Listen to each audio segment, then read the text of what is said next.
Olá a todos, amigos que acompanham o nosso canal da Brain Inteligência Estratégica.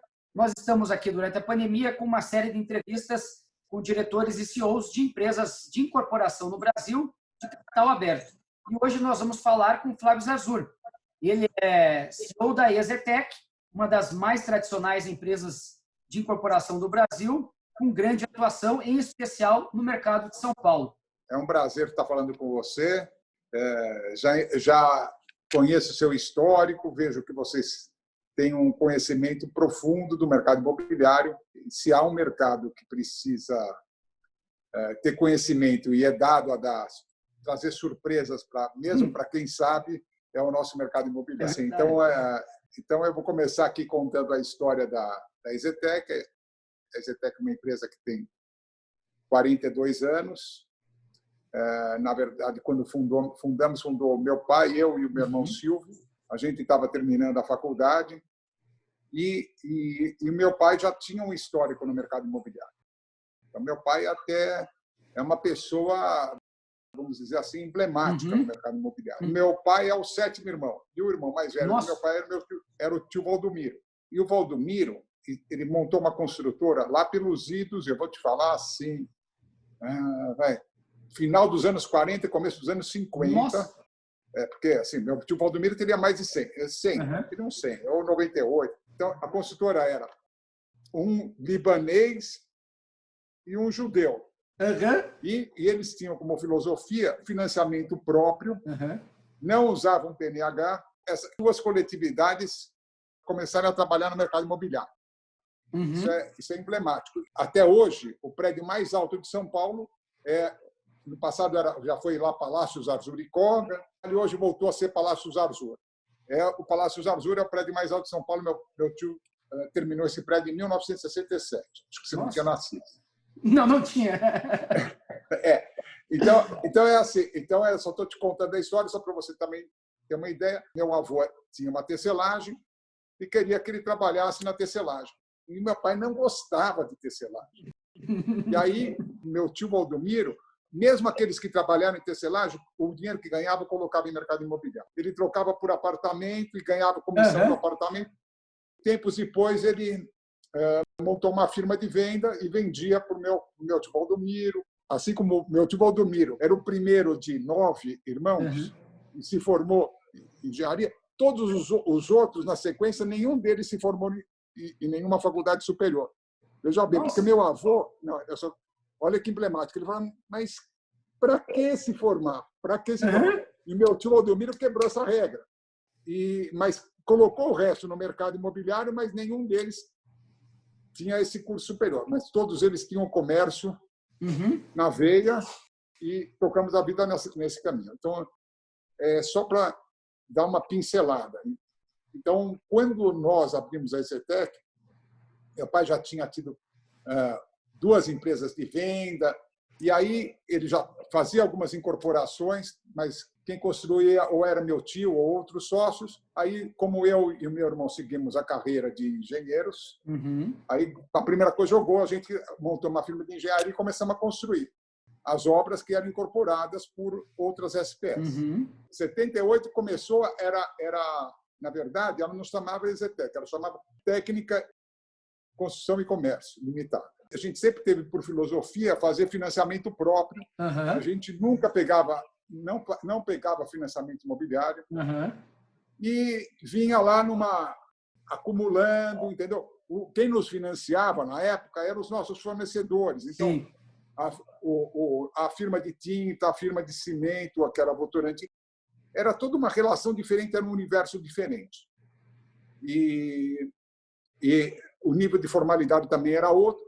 Mas, em algum momento, o mercado imobiliário evoluiu. Eu falo para você que, isso tudo funcionou bem. Então, isso aqui era uma bicicleta. Você, para terminar um prédio, Fábio, você tinha que lançar o outro. Então, você terminava o que você estava em andamento com o dinheiro do que ia começar. E a bicicleta...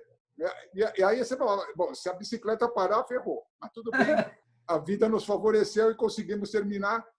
E no final do dia, o mercado mudou quando inventaram a alienação fiduciária, quando teve o marco da alienação fiduciária, em 2002, né? 2002, a alienação fiduciária, 2002. Então, aí a coisa começou, lucro presumido. Uhum. Então, tudo é um marco legal que, sinceramente, eu acho, pelo menos que eu ouço, eu não participava tanto, que o Secov São Paulo teve uma influência importante. Uhum. Eu ouço muito do Ricardinho, lá, o Ricardo Biasbeck.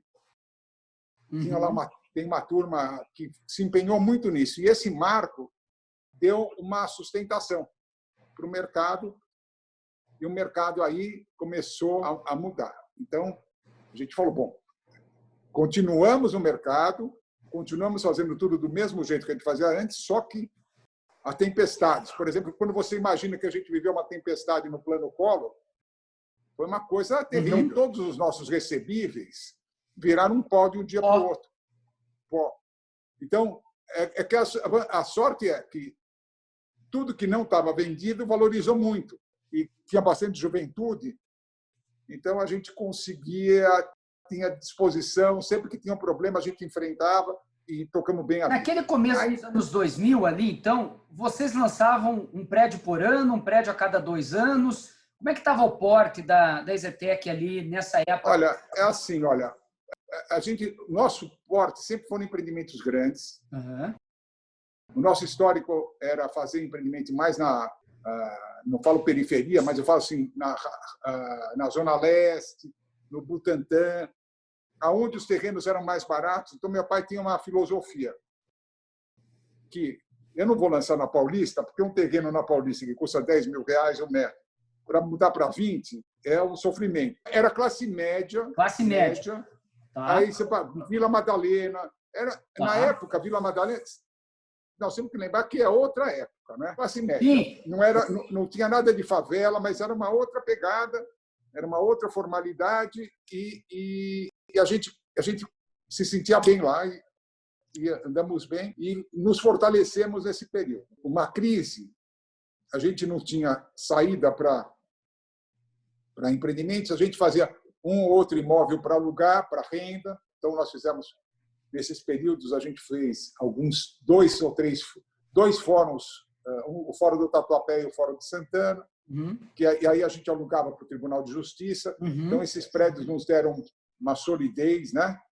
Isso assim, um terminou em 97, outro terminou em 2002, Fábio. E nós fizemos também um hotel que hoje tem 280 quartos, que até hoje está conosco, que a gente opera ele desde 1986, também que foi numa crise lá também que a gente comprou em 1986, 87. Então, a nossa vida era essa. E quando que houve o processo de mudança aí? Então, primeira coisa é o marco legal. O marco legal, que é o regime de tributação, que era o lucro presumido. E segunda coisa foi a alienação fiduciária. Aí a gente veio mais forte para a área de incorporação residencial. Na sequência, nós fomos, quando estava em 2005, abriu uma janela de oportunidades, nós fizemos muitos lançamentos em 2005, 2006. Tínhamos um banco de terreno bem robusto e dívida zero. Aí, a Cirela abriu capital em 2005, depois a Gafisa, a gente tinha associado em algumas coisas com a Gafisa, não sei o que. Bom, eles estão abrindo capital, por que a gente não pode abrir? Aí nós fizemos o trabalho com as auditorias, auditamos os balanços, consolidamos as empresas e abrimos capital em junho de 2007. E aí, lembrando que a abertura de capital foi 100% primária. Assim, até abrir o capital, a gente não tinha feito um SFH. Como nós não fizemos abertura de capital, não fizemos a parte secundária, então todo o nosso foco era para o resultado da empresa. Porque a gente sempre foi uma empresa que teve uma estrutura de capital com baixíssimo endividamento e a gente se remunerava do dividendo. E quando eu falo a gente, eu estou falando assim, Tem o meu pai, que tinha 50% a gente sempre teve 65% das ações. 67%, 65%. Então, tem o meu pai e um sócio, o Samir. Então, o Samir devia ter uns 7%, meu pai tinha uns 30% e nós tínhamos uns 30%. Quando diz nós, seus irmãos, né? Você com seus irmãos, né? É uma turma, hein? É. Nós somos 6. Eu sou mais velho, mas nós somos 6. Aí eu trabalhava na parte de construção, eu passei a ficar mais no escritório.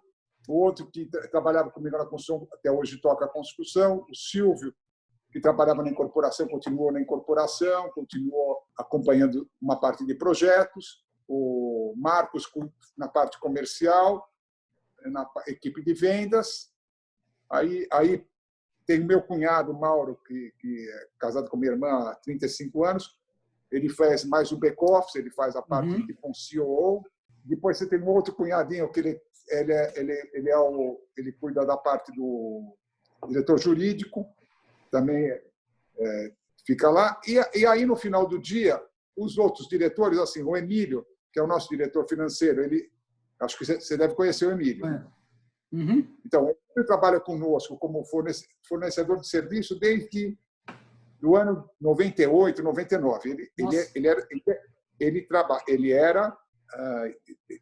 ainda estava na faculdade em São Carlos. Ele, para pegar serviço com a gente, ele vinha aqui com o professor e falava que o professor era dono da empresa, a empresa era dele. E aí, no final do dia, aí chegou um dia lá, quando eu estava em 96, 97, a gente falou assim, quer saber? Vamos... está faltando mão de obra. Eu falei, vamos comprar a empresa. Não era dele. Aí nós compramos a empresa do Emílio e compramos o Emílio. E aí ficou. Então, o Emílio está conosco desde final de 97, como 2007. Aliás, desde 2007, como começou primeiro como diretor de planejamento, depois diretor financeiro. O Monteiro, que é nosso diretor de planejamento, ele está conosco desde 94, e o Yamamura, que é o nosso diretor de operação imobiliária, está desde 2005. Então, quer dizer, os que não são da família ficaram, porque também tem toda uma dinâmica diferente. A gente trabalha muito num esquema, como é que eu vou dizer para você, é uma empresa que o nosso resultado depende do resultado da empresa. Não é que a gente não... Não é que é jogo de mercado financeiro, não. A gente está aqui, som de fábrica. Está falando aí da abertura de capital e que vocês abriram capital sem dívida, vocês tinham um bom land bank, tinham dívida zero, fizeram captação exclusivamente primária, ou seja, só para crescer mesmo, colocaram o dinheiro todo dentro da empresa para crescer, mas vocês adotaram uma estratégia que foi muito única, né? Algumas empresas cresceram um pouco e se multiplicaram um pouco. Por exemplo, a IVE. A IVE foi uma empresa que saiu de São Paulo, mas saiu pouco. Cirela, Rossi, PDG, Gafisa, Viária, etc., saíram bastante, se multiplicaram ao redor do Brasil. A EZTEC talvez tenha sido a empresa que menos diversificou geograficamente a atuação no posterior ao lançamento de ações. Por que vocês decidiram se concentrar ao redor aí de São Paulo e mais em São Paulo mesmo? Sinceramente, eu vou dizer para você muito claramente, quer dizer, a gente sempre teve como claro que o mercado mais rentável do Brasil era São Paulo. Depois, assim, você tem uma concentração de logística também favorecia muito. A gente trabalhou num raio de 100 quilômetros de São Paulo.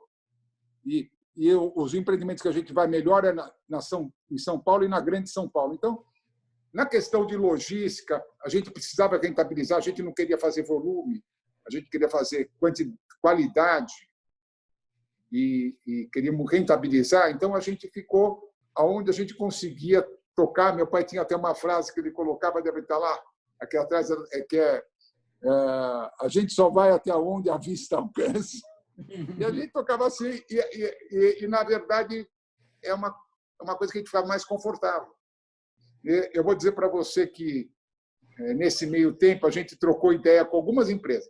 Uma das empresas que a gente trocou ideia, que a gente mais gostava, que eu entendo assim muito parecido com a nossa, é a Plaenge. Então, assim, a gente sempre era o nosso sistema de informática, por exemplo. Todo mundo, olha, não, eu vou para o SAP, vou para o SAP.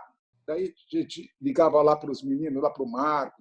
Você vai para o SAP? Nem morto, nem morto. Não, vamos ficar estamos no Mega. Então era o Mega, aí, era de Curitiba. E aí tinha outro cara de Bemasta. E fundiram então, com Santa Catarina, mas era a parte do Mega que era de incorporação e construção era de Curitiba. Até hoje, dentro do Mega, quem comanda a área dos sistemas para a construção do CRM... É o Giovanni. É o Giovanni, em Curitiba ainda. Era difícil a gente segurar, porque entre nós, a gente viu, eu vi a Rossi fazendo, eu vi a Tecnisa fazendo.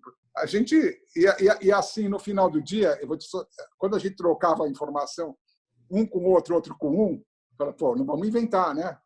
Então, assim, só para você entender, se era para ser nacional, para ter uma diversidade, só que a Plaenge, como nós no começo, mão de obra própria, as gruas eram nossas, aquela confusão toda, né?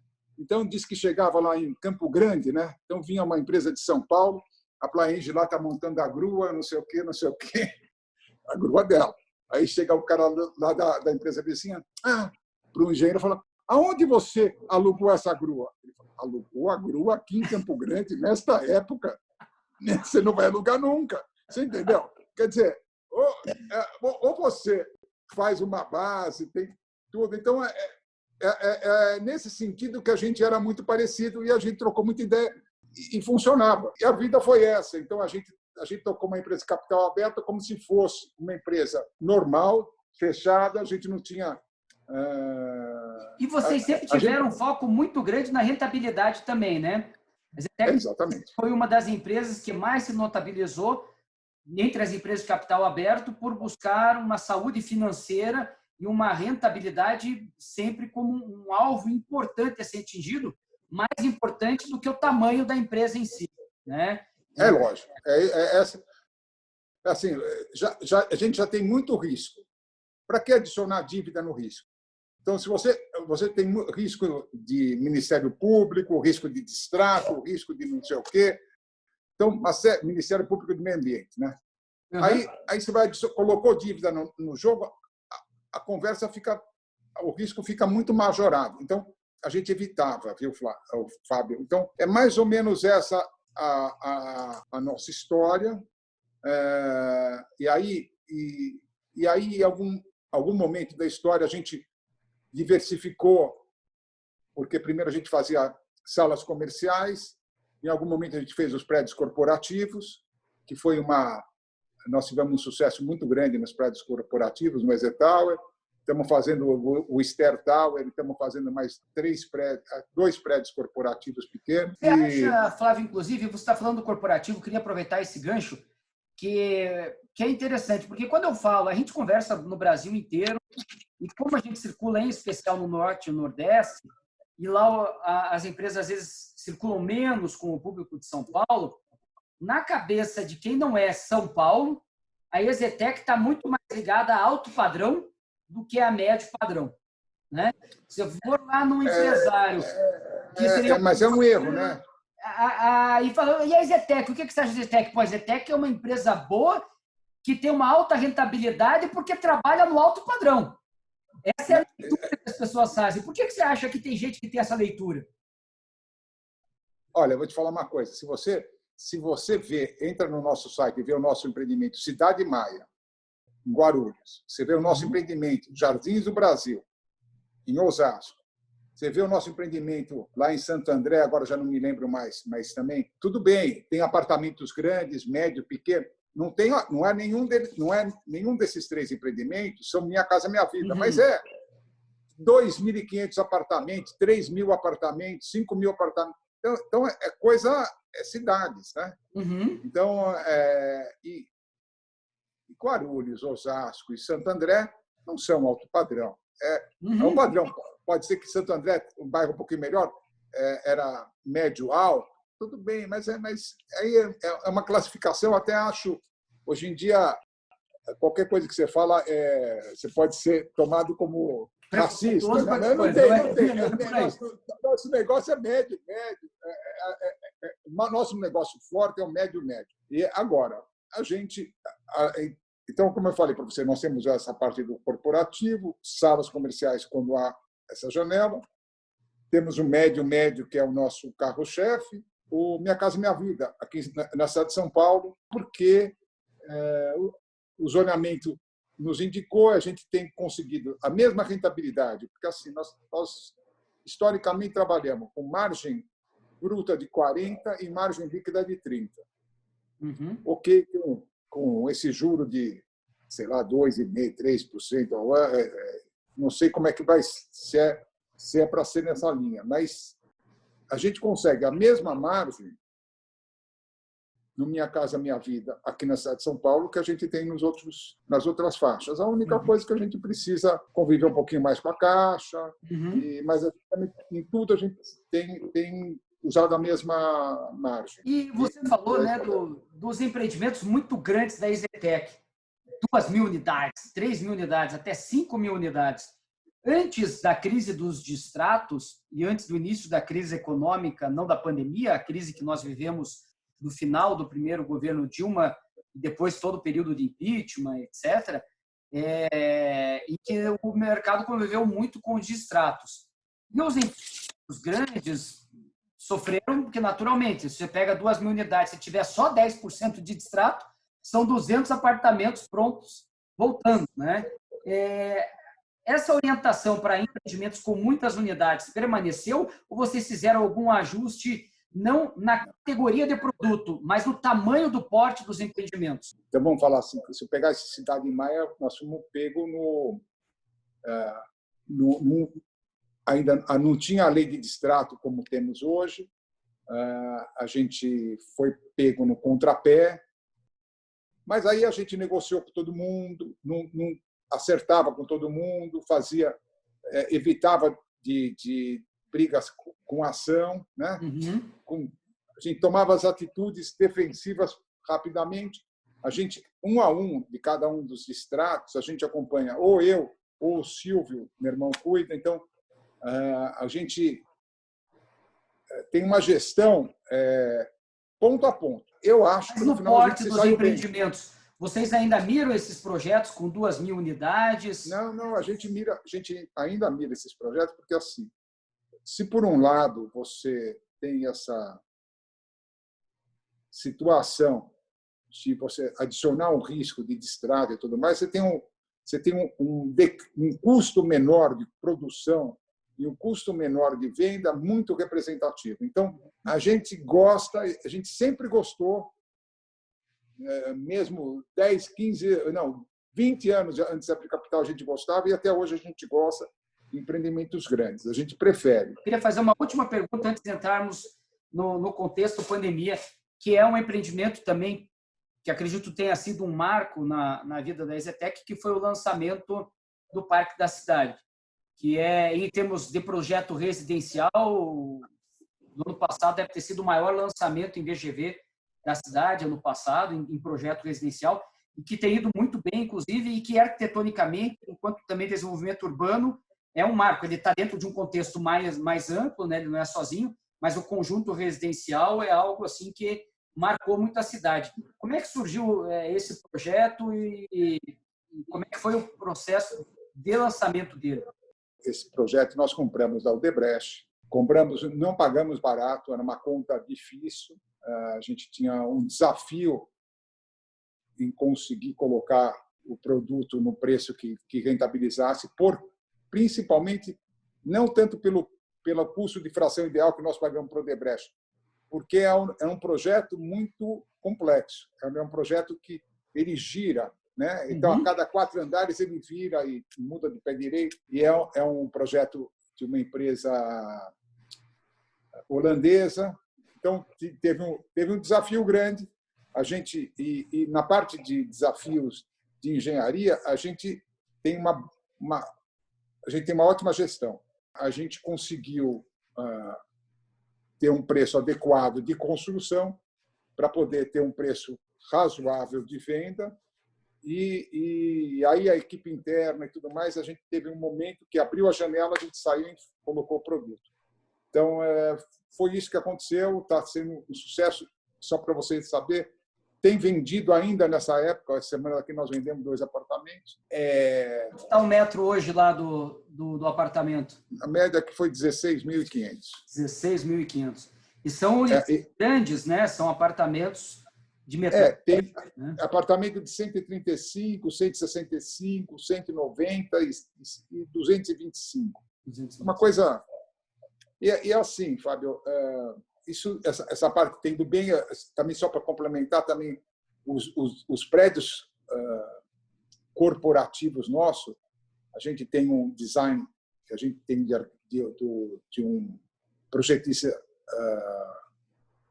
estrangeiro, né, que nós temos uma afinidade muito grande, mas todo o projeto é desenvolvido dentro do escritório. Então, a gente tem uma inteligência na parte corporativa que a gente consegue ter um prédio bem, como vou dizer para você, muito econômico entre área comum e área privativa. Então, a gente consegue ter uma despesa de condomínio menor.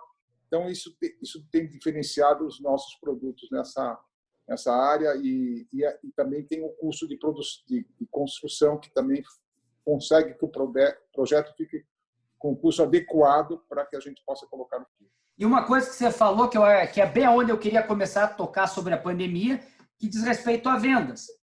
Né? A gente tem feito pesquisas aí que tem atestado que existe vida durante a pandemia. Quando começou esse processo ali no final de março, parecia que isso é uma tragédia, tem sido um sofrimento grande no país de maneira geral, mas a gente percebe que o segmento de vendas de incorporação está sendo menos afetado do que outros segmentos, por exemplo, o automobilístico. Né? Com certeza. Nós caímos um pouco menos de 40% as vendas em relação ao mesmo período do ano passado. Automóveis caíram 85%.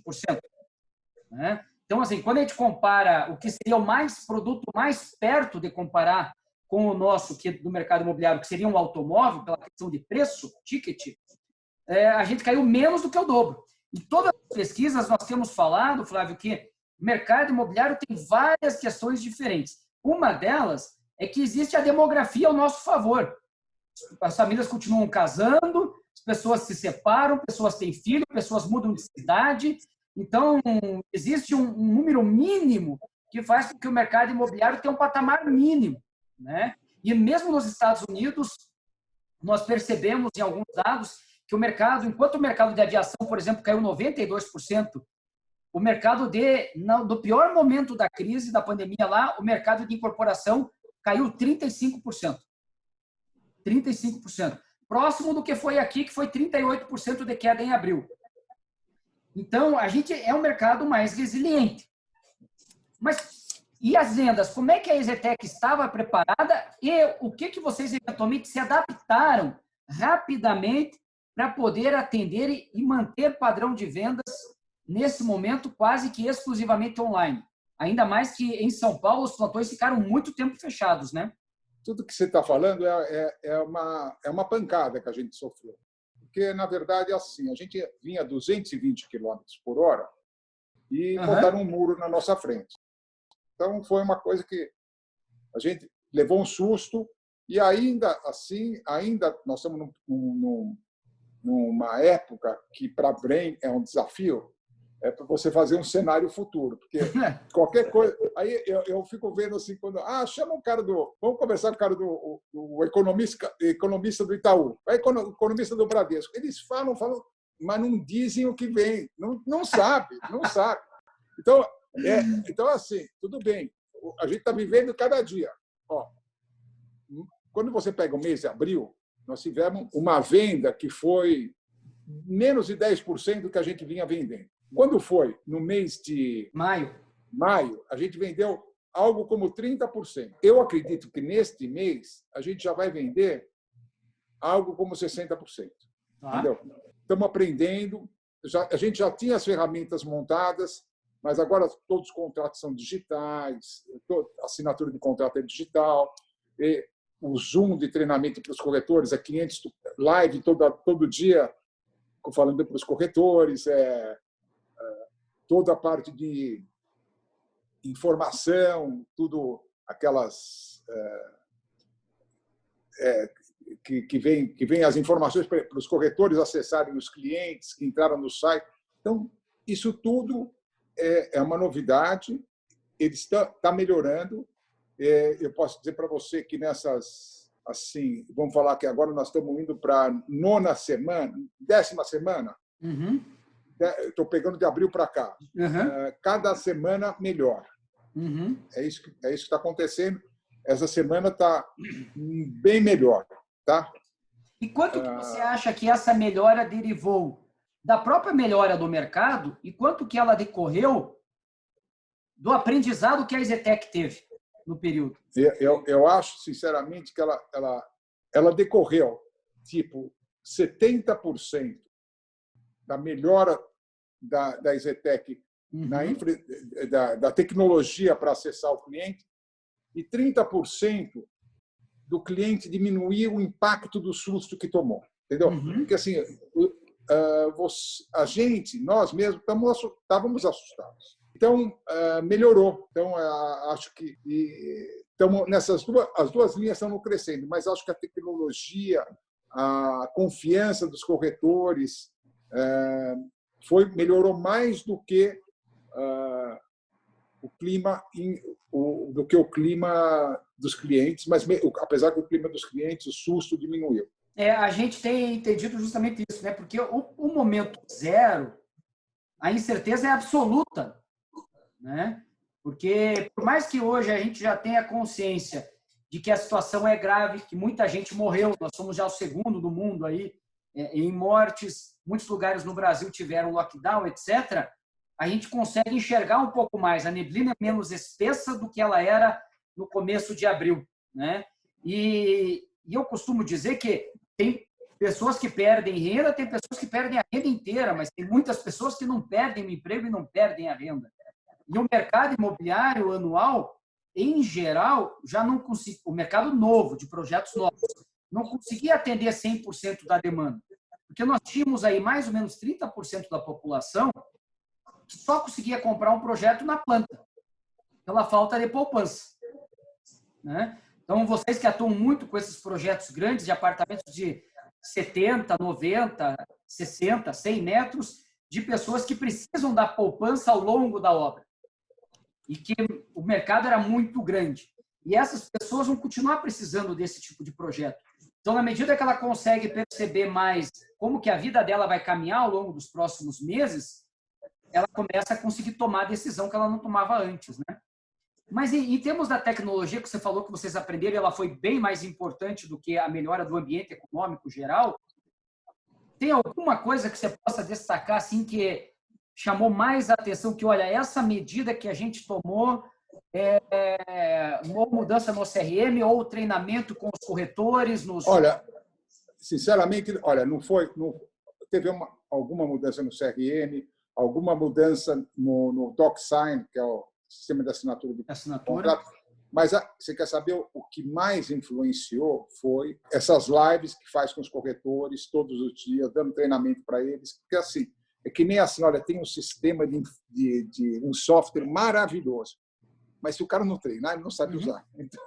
Então assim, o principal foi que esses treinamentos, isso vale também para a parte de conhecimento do produto, como abordar o cliente. Então, eu acho que esse foi o que mais fez a diferença. Vamos falar, 2/3 foi isso e 1/3 foi a melhora do humor, né? Porque um dia eu estava com humor melhor, daí o Bolsonaro falou alguma coisa, humor pior. Então, a gente tem que tomar cuidado. A gente nunca sabe para que lado vai o humor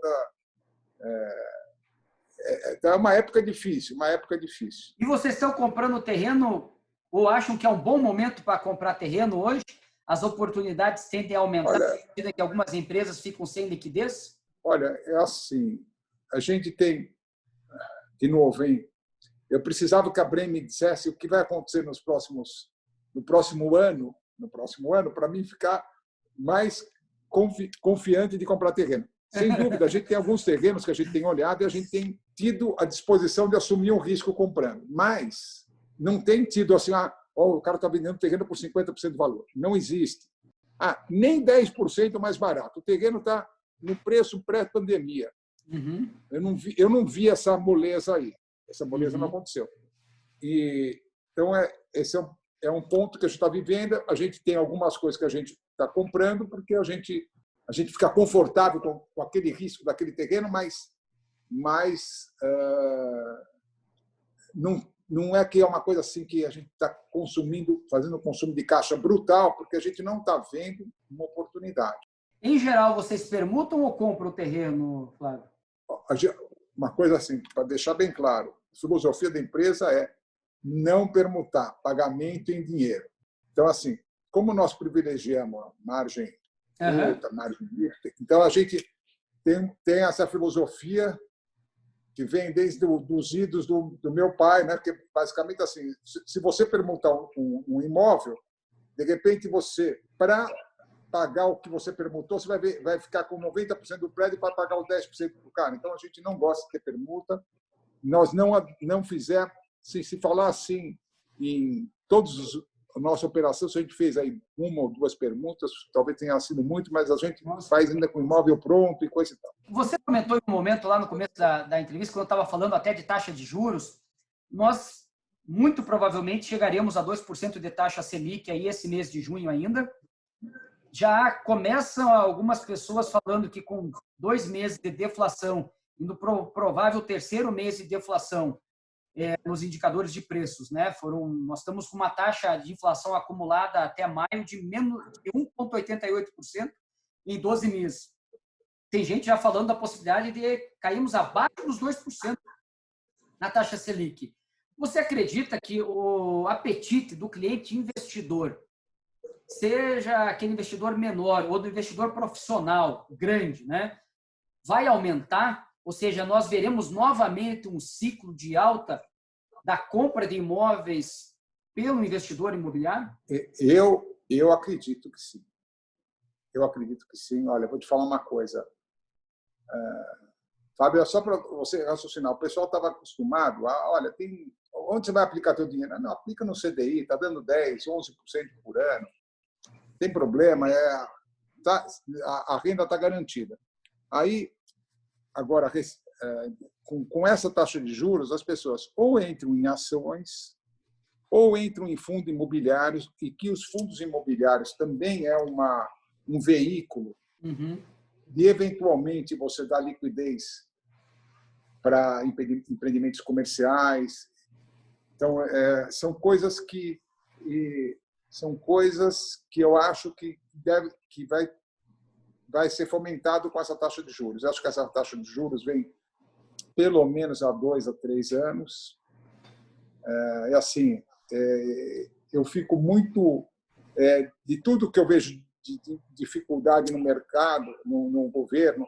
Eu vejo assim o trabalho do Banco Central, acho muito interessante essa questão dele segurar a taxa de juros para baixo, eventualmente o dólar flutua para onde ele quiser, que isso daqui também, assim, ao mesmo tempo que nós estamos estourando a dívida pública, nós estamos estourando a dívida pública pagando 2%, 3%. Juro.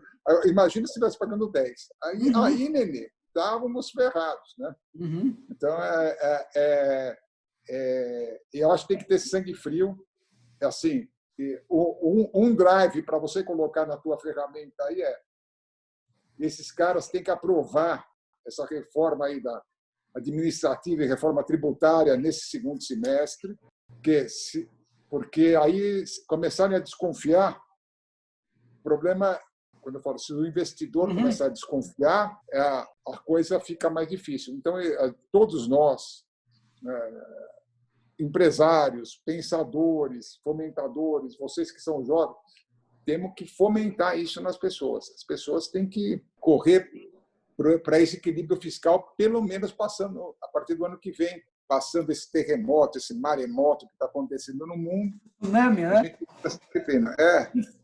E, Flávio, eu queria perguntar mais 2 coisas para você. A primeira dessas 2 coisas vocês já, agora que, como você falou, 10 semanas aí de pandemia, onde uma semana foi sempre melhor do que a outra. A empresa cada vez mais estruturada para atuar nesse novo mundo mais conturbado aí. o mercado com menos incerteza, muita incerteza, mas menos incerteza do que estava em abril. Já está dando tempo para sentar com o pessoal que pensa projetos, que desenvolve produto, pensa produto, para pensar o que pode ter de diferente ou de adaptação nesses produtos? Uma coisa que é importante também ficar claro para você. Nós temos um banco de terreno gigante, 6 bi e pouco de banco de terreno. Comprado e pago. Deve ter para pagar aí desse banco de terreno aí, sei lá, 10% do valor. Uhum. Nós temos nossos produtos estão maravilhosos. Então, nós temos três empreendimentos residenciais gigantes, tipo o Air Brooklyn, que nós lançamos agora em janeiro, fevereiro, com design do arquiteto estrangeiro, desenvolvimento, tudo pensado na questão de receber encomendas na guarita, aquilo lá que vocês falaram, que eu achei bacana, que vocês falaram da, como é que chama? Uma central de delivery, né? Uma coisa assim, a gente brincou, uma central né? de logística. Central de logística. Central de logística de última milha. É isso aí. Por natureza, tem os terraços grandes, que tem condição de fazer o escritório, tem que ter uma infraestrutura de internet violenta, porque assim, hoje, nesses meses todos, aqui 80% dos nossos funcionários trabalharam em home office. Uhum. Então, levaram os computadores, levaram quem não tinha internet, nós mandamos internet remota para eles.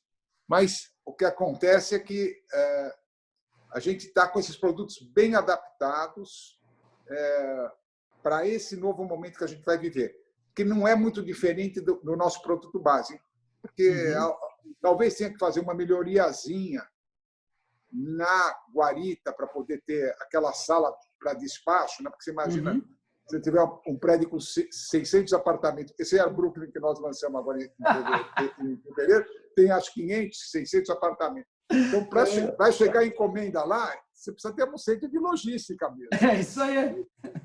Então, a gente tem isso, estava previsto, mas isso aqui tem que ser está sendo aprimorado, mas os prédios que a gente tem aqui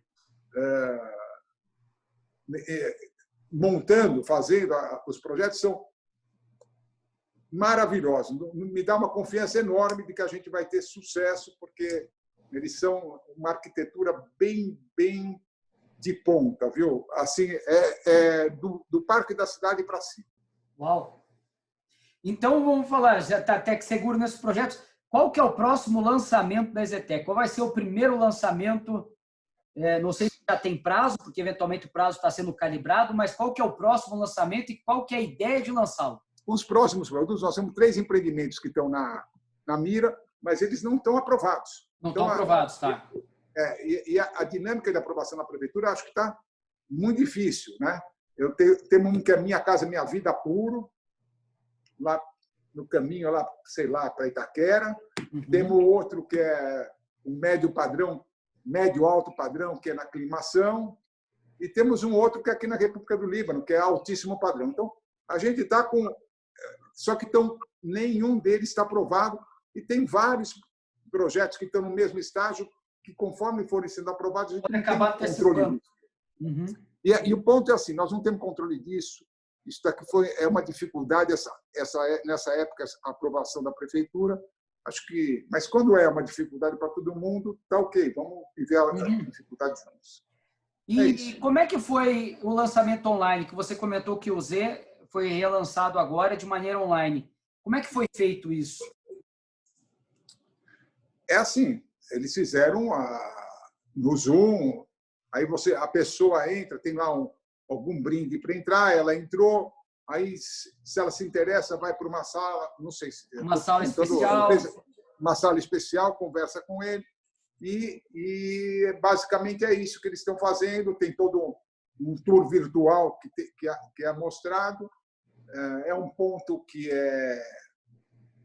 Assim, aqui em São Paulo, Moema é um bairro muito desejado, não é muito difícil da pessoa visualizar. Basicamente é isso. E aí começamos a história de abrir plantão, abrir pouquinho. Essa história também de 4 horas é uma coisa também, pra você entender. Eu, sinceramente, como eu não cuido das vendas, eu não sei exatamente como é que é essa dinâmica. Eu sei que tinha uma época que podia ser por visita, mas agora eu não sei como é que eles estão funcionando. Funcionou está muito recém, acabou de ser permitido abrir e por muito pouco tempo mesmo, né? Por enquanto, só 4 horas. É mais fácil fazer um agendamento lá com alguém do que ficar o mais fácil, né? Mais fácil, é mais fácil. É talvez mais produtivo. Mas nós estamos aqui avaliando e vamos escolher o caminho que nos atrapalhe menos.